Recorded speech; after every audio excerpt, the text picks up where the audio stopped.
बिस्मिल्लाहिर्रहमानिर्रहीम। अस्सलाम वालेकुम। मैं हूं आपकी बायो टीचर और आप देख रहे हैं मेरे साथ मेरा यूट्यूब चैनल बायो विद सुमा। तो बच्चों, आज का जो हमारा टॉपिक है वो है सेल साइकिल। सेल साइकिल में हम पढ़ेंगे माइटोसिस। तो बच्चों, जैसे कि आपको पता है कि दुनिया में जितनी भी लिविंग ऑर्गेनिजम्स हैं, एक बैक्टीरिया से लेके एक ह्यूमन बीइंग तक, इनकी बॉडी बनी होती है सेल से। ये एक ह्यूमन बीइंग है, इसकी जो बॉडी है ये सेल से मिलके बनी है। सेल्स जो है एक पार्टिकुलर फंक्शंस अंजाम देने के लिए एक ग्रुप बनाते हैं जिन्हें हम टिश्यू बोलते हैं। टिश्यूज हमारे पास तीन किस्म के हैं। एक है labile tissue, second one is stable tissue, third one is permanent tissue.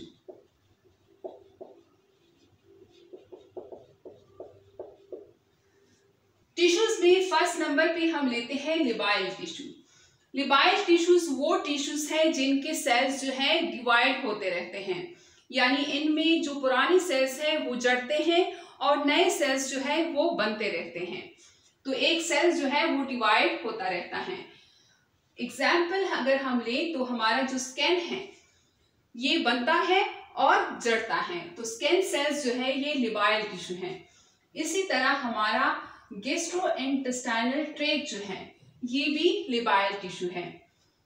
और इसी तरह बोन मैरो जो है, बोन मैरो, क्योंकि हमारी बोन मैरो में ब्लड सेल्स बनते रहते हैं। एक आरबीसी का जो लाइफ स्पेन होता है वो 120 डेज होता है, तो उनके डेथ के बाद वो तो खत्म हो जाते हैं। 120 डेज के बाद हमारे जो रेड ब्लड सेल्स होते हैं वो खत्म हो जाते हैं, तो नए सेल्स दोबारा से बनते हैं बोन मैरो में। अब स्टेबल टिश्यू क्या है? स्टेबल टिश्यूज वो टिश्यूज होते हैं जो जरूरत पड़ने पे डिवाइड करते हैं, अगर जरूरत ना हो तो ये डिवाइड नहीं करते। जैसे कि लीवर सेल, जैसे कि किडनी सेल, जैसे कि पैंक्रियास सेल। यानी अगर एक लीवर के सेल्स जो है वो खराब हो जाए किसी वजह से, तो दोबारा से लीवर जो है डिवाइड होके, लीवर के सेल्स डिवाइड होके नए सेल बना सकता है। इसी तरह अगर किडनी के न्यूफ्रॉन सेल्स जो है वो डैमेज हो जाएं, तो दोबारा से किडनी के सेल्स डिवाइड होके न्यूफ्रॉन सेल बना सकता है। इसी तरह पैंक्रियास सेल्स भी बनते हैं, यानी ये जरूरत पड़ने पे बनते हैं, अगर जरूरत ना हो तो ये डिवाइड नहीं करते। परमानेंट टिश्यू क्या है कि ये जरूरत पड़ने पे भी डिवाइड नहीं होते, यानी हमारे न्यूरॉन सेल यानी हमारे मसल सेल, ये एक दफा डैमेज हो जाए तब ये जरूरत पड़ने पे भी डिवाइड नहीं करते। तो बच्चों, ये सेल साइकिल क्या है, इसकी अगर हम डिफिनेशन देखें तो इसको मैं रिमूव कर लेती हूं। सेल साइकिल की डिफिनेशन है series of events a cell undergoes to divide। यानी ये एक सेल है, इस सेल ने डिवाइड होना है दो सेल में, तो इस सेल के अंदर जितनी भी वाकयात रोनुमा हुए हैं, जितनी भी चेंजेस इस सेल के अंदर हुई हैं, उस वक्त तक जब तक ये सेल दो सेल में डिवाइड नहीं होता, तो इसको हम बोलते हैं सेल साइकिल। सेल साइकिल दो किस्म के हैं, यानी सेल साइकिल को हम दो हिस्सों में डिवाइड करते हैं। एक है प्रिपरेशन फेज,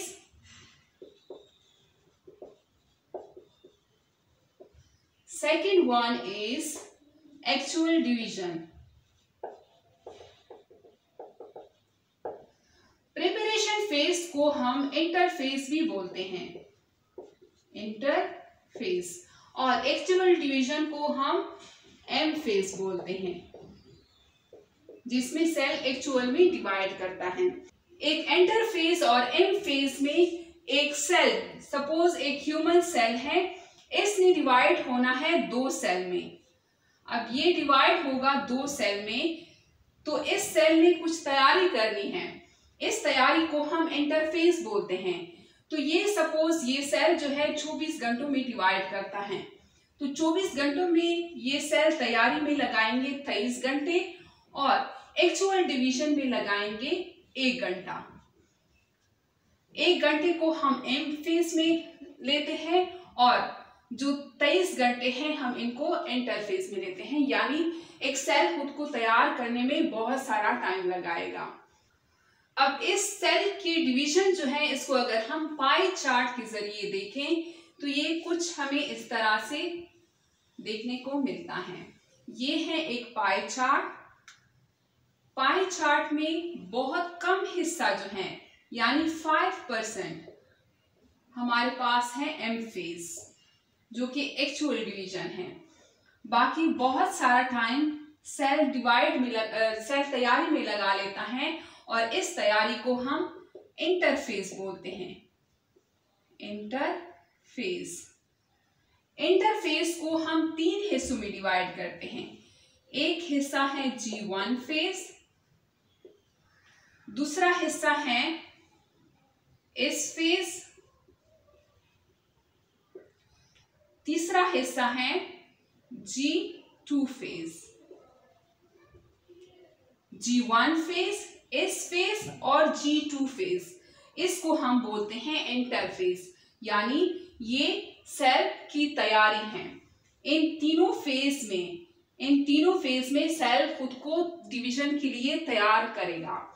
तो बच्चों इसको अगर हम आसान अल्फाज में समझे तो ये ऐसा है जैसे कि आप लोग अपने पेपर्स की तैयारी कर रहे हैं या टेस्ट की तैयारी कर रहे हैं, तो पूरा 1 साल आप लोग तैयारी में लगा देते हैं और एक दिन जो है वो आप लोग पेपर देने बैठ जाते हैं।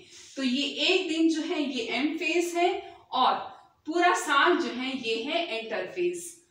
अब यहाँ पे G1 फेज में सेल क्या करेगा, क्या तैयारी करेगा? G1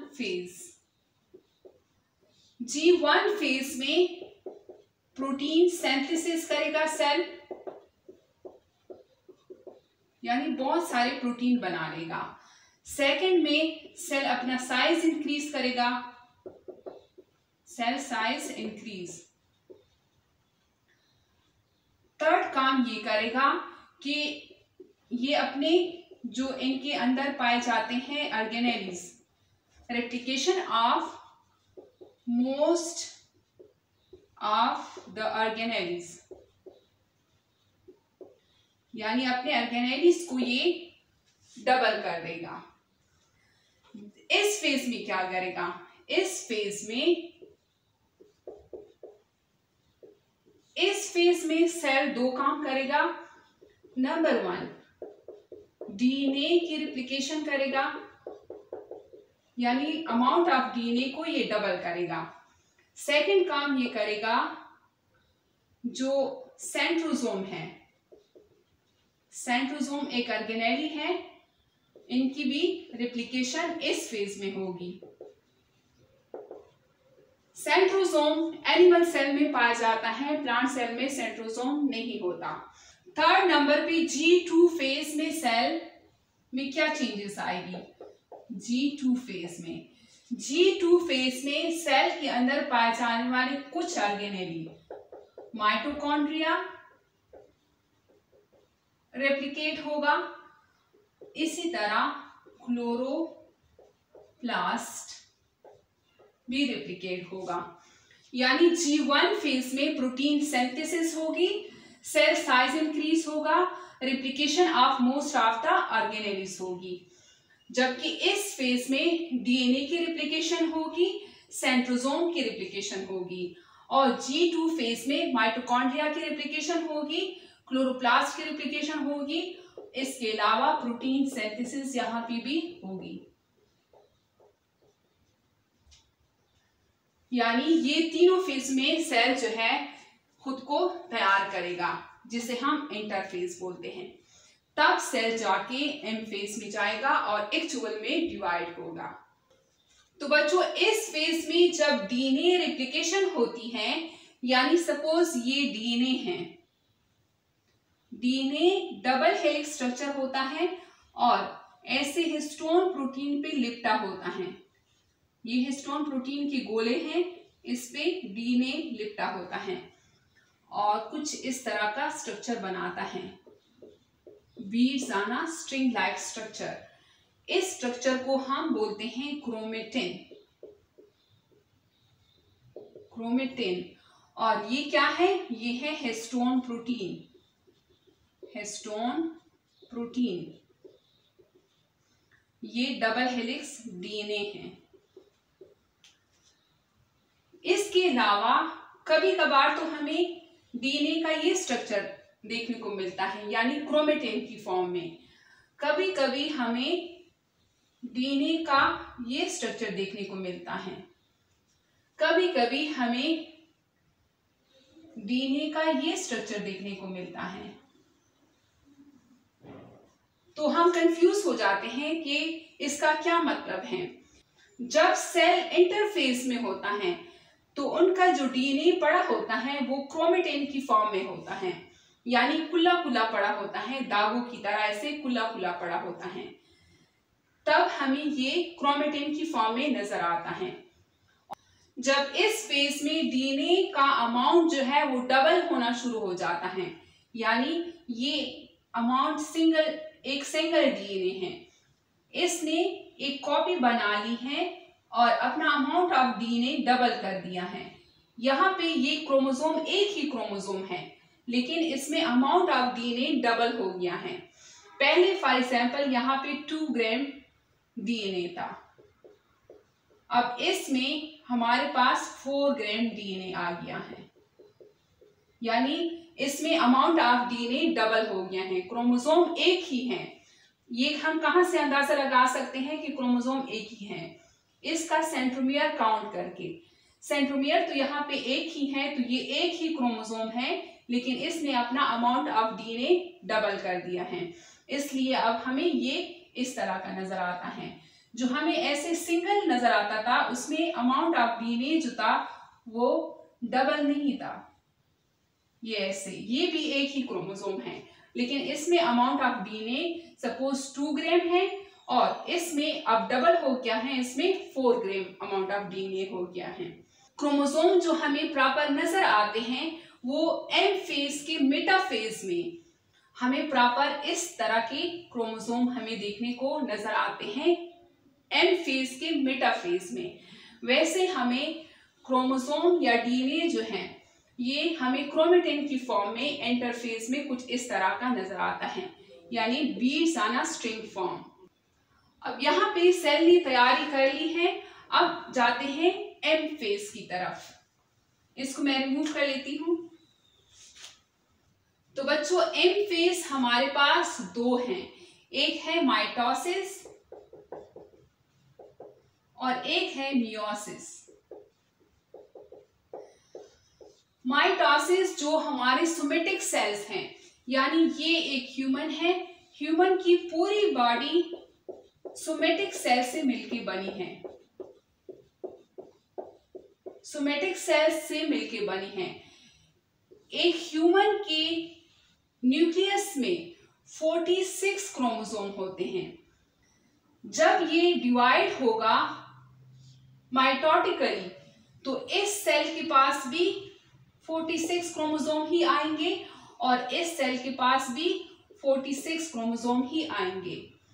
एक ह्यूमन की बॉडी में सिर्फ एक ऐसा सेल होता है जो कि हैप्लॉइड होता है, जिसे हम गैमीट बोलते हैं। गैमीट फीमेल के अंदर है ओवम, जबकि मेल के अंदर है स्पर्म। मेल का स्पर्म जो होता है उसमें 23 क्रोमोसोम होते हैं, इसी तरह फीमेल के ओवम में भी 23 क्रोमोसोम होते हैं। बाकी ह्यूमन की सारी बॉडी जो है ये मिलके बनी होती है डिप्लॉइड सेल से, यानी 46 क्रोमोसोम होंगे हर एक सेल के अंदर। इस सेल के अंदर भी, इस सेल की न्यूक्लियस के अंदर 46 क्रोमोसोम, इसकी भी, ये सारे जो है 46 क्रोमोसोम होंगे इनके। आते हैं माइटोसिस की तरफ। एम फेज यानी माइटोसिस को हम डिवाइड करेंगे कैरियोकाइनेसिस में और साइटोकाइनेसिस में। कैरियोकाइनेसिस में न्यूक्लियस डिवाइड होता है। ये एक सेल है, इस सेल का न्यूक्लियस जो है डिवाइड होगा और ऐसे दो न्यूक्लियस बना लेगा। साइटोकाइनेसिस में साइटोप्लाज्म की डिवीजन होती है। ये साइटोप्लाज्म यहां से डिवाइड हो जाएगा और दो सेल ऐसे बना लेगा। यहां साइटोकाइनेसिस में साइटोप्लाज्म की डिवीजन होती है। अब कैरियोकाइनेसिस के हमारे पास कितने टाइप्स हैं? कैरियोकाइनेसिस हमारे पास है prophase, number 2 is metaphase, number 3 is anaphase, number 4 is telophase। तो बच्चों अब यहाँ पे प्रोफेज में क्या होगा, इसको मैं रिमूव कर देती हूँ ताकि मेरे लिए जगह बन जाए थोड़ी सी। तो बच्चों यहाँ पे सेल ने प्रोटीन सिंथेसिस भी कर लिया, सेल ने ऑर्गेनेलिस भी रिप्लिकेट कर दी, सेल ने डीएनए का कंटेंट भी डबल कर दिया। अब सेल आएगा प्रोफेज में। कैरियोकाइनेसिस का स्टेज स्टार्ट हो गया है, प्रोफेज की तरफ आया है सेल। प्रोफेज हमारे पास एक है अर्ली प्रोफेज, एक है लेट प्रोफेज। अर्ली प्रोफेज में क्या होता है? अर्ली प्रोफेज में ये एक सेल है, सेल का न्यूक्लियस है, इसके अंदर जो डीएनए होता है वो कंडेंस होना शुरू हो जाता है। यानी अर्ली प्रोफेज में कंडेंसेशन होना शुरू हो जाती है, जो डीएनए होता है वो कंडेंस होना शुरू हो जाता है। और लेट प्रोफेज में क्या होता है? यहां का जो न्यूक्लियर एनवेलप है ये टूट जाता है और जो डीएनए है, जो क्रोमोसोम है वो मोर कंडेंस हो जाते हैं as compare to early prophase के।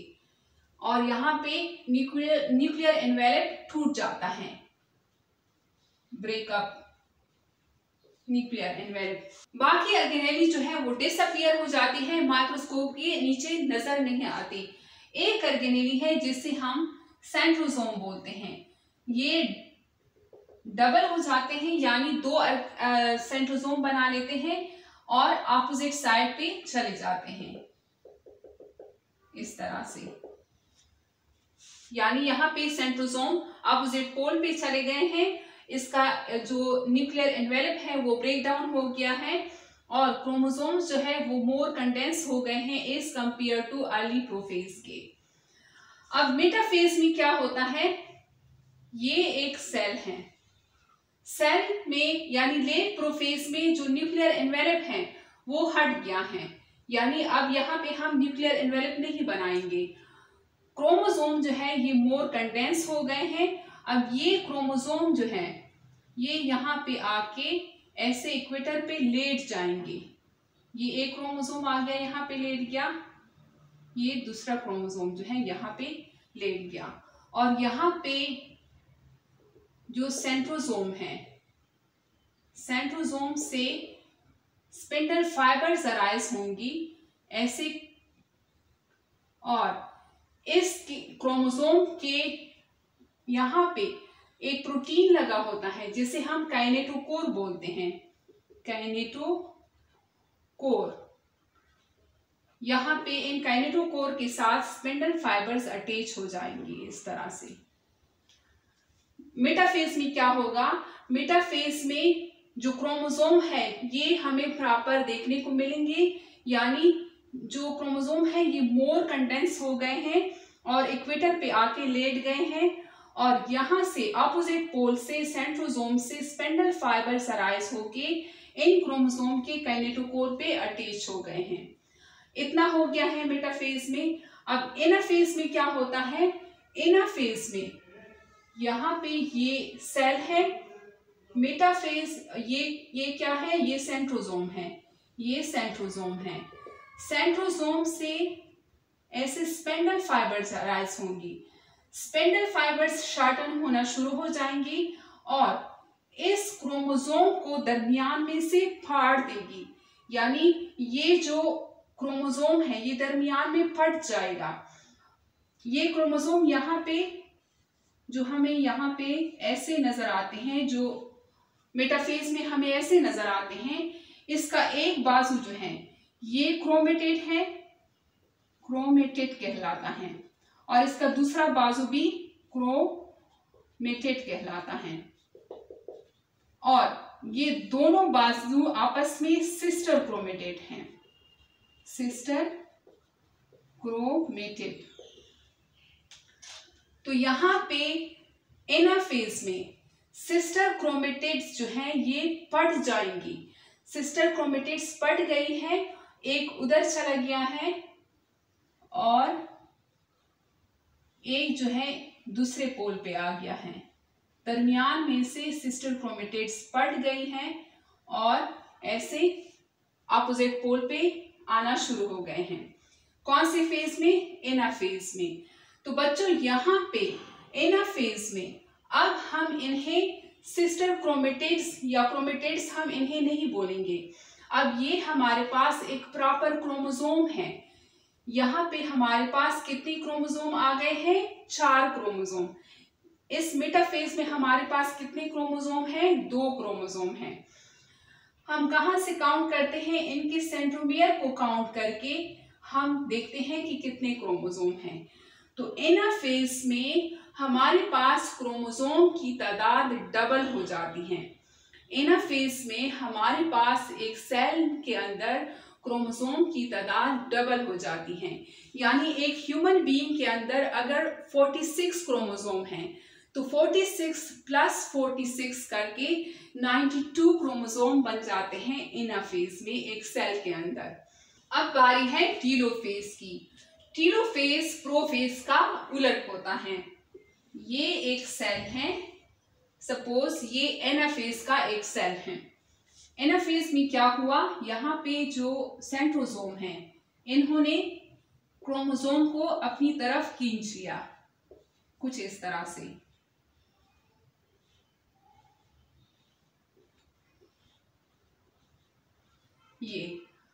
ये सपोज एनाफेज स्टेज है। एनाफेज के बाद टीलोफेज स्टेज स्टार्ट होता है। टीलोफेज में यहाँ पे न्यूक्लियर मेम्ब्रेन अपीयर होना शुरू हो जाता है। यहाँ पर भी न्यूक्लियर मेम्ब्रेन अपीयर होना शुरू हो जाता है, जबकि प्रोफेज में न्यूक्लियर मेम्ब्रेन जो है डिसअपीयर होना शुरू हो जाता है। ये प्रोफेज और टीलोफेज उलट हैं। यहाँ पे जो क्रोमोसोम है ये डीकंडेंस होना शुरू होंगे, यानी यहाँ पे ये डीकंडेंस होंगे, फिर से थ्रेड्स लाइक स्ट्रक्चर बनाएंगे। यहाँ पे ऐसे थ्रेड्स लाइक स्ट्रक्चर बनाएंगे और बाकी जो ऑर्गेनेल्स हैं ये भी अपीयर होना शुरू हो जाएंगे। तो ये टीलोफेज हैं। अब यहाँ तक एक कैरियोकाइनेसिस का प्रोसेस खत्म हो जाता है, यानी न्यूक्लियस 2 में डिवाइड हो जाता है। अब प्रोसेस स्टार्ट होता है साइटोकाइनेसिस का। साइटोकाइनेसिस का साइटोकाइनेसिस में अगर हम एनिमल सेल की बात करें तो ये सेल जो है इसका साइटोप्लाज्म ऐसे अंदर की तरफ ऐसे फारो सा बनाएगा, अंदर की तरफ ऐसे घुस जाएगा और ये एक सेल जो है ये 2 में डिवाइड हो जाएगा इस तरह से। यानी अंदर से ऐसे फारो सा बनाएगा। यहाँ पे कुछ माइक्रोट्यूब्यूल्स होंगे, इनकी वजह से ये अंदर से घुस जाएगा साइटोप्लाज्म और ये 2 सेल में डिवाइड हो जाएगा। जबकि प्लांट सेल जो है, ये सपोज एक प्लांट सेल है, प्लांट सेल के बाहर तो सेल वॉल होता है, तो सेल वॉल तो अंदर की तरफ नहीं घुस सकता। तो यहाँ प्लांट सेल में कुछ फ्रेगमोप्लास्ट होते हैं। फ्रेगमोप्लास्ट ऐसे सेंटर में से आ जाते हैं। ये न्यूक्लियस है, ये न्यूक्लियस है और ये क्रोमोसोम है। तो ये फ्रेगमोप्लास्ट आपस में मिलके एक प्लेट सा बना लेते हैं और ऐसे यहां से सेल को डिवाइड कर लेते हैं। यानी एक प्लांट सेल जो है ये ऐसे डिवाइड होता है, सेंटर में से ऐसे डिवाइड होता है, जबकि एनिमल सेल जो है वो ऐसे, जैसे बलून को हम दरमियान में से पकड़ लेते हैं तो एनिमल सेल ऐसे डिवाइड करता है। और इसी तरह प्लांट सेल जो है वो 2 सेल में डिवाइड हो जाता है। और बच्चों, माइटोसिस में जो क्रोमोसोम का नंबर होता है वो वही रहता है जो एक सेल का पहले था। यानी एक सेल के अंदर 46 क्रोमोसोम थे। इस सेल ने डिवाइड किया 2 सेल में। अब इन दोनों सेल के पास क्रोमोसोम के नंबर्स जो है वो 46 ही रहेंगे और यही माइटोसिस है। तो बच्चों, ये था आज का हमारा लेक्चर। उम्मीद करती हूँ आप लोग को समझ में आ गया होगा। मिलते हैं नेक्स्ट लेक्चर में। अल्लाह हाफिज।